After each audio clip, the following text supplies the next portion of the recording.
Okay, welcome back mga scalper. Another technical analysis for BTC. And wag na nga nating patagalin pa. Daily time frame is isang green candle forming doji candle and below average yung volume.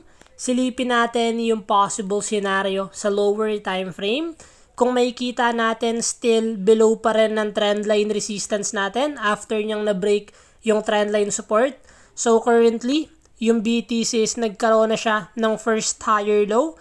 Since sa 4 hours time frame, meron na tayong low and first higher low. So yung possible scenario natin, the moment na ma-break yung trendline resistance, possible is magkaroon ng sign of weakness sa seller's momentum and possible magkaroon tayo ng uptrend momentum.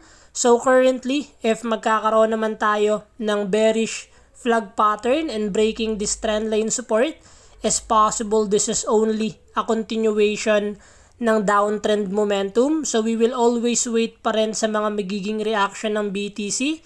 If i-continue niya yung pag-create ng higher low to gain yung uptrend momentum. But the moment na babasag niya naman yung trendline support and breaking the horizontal support is possible this is only a continuation ng downtrend momentum.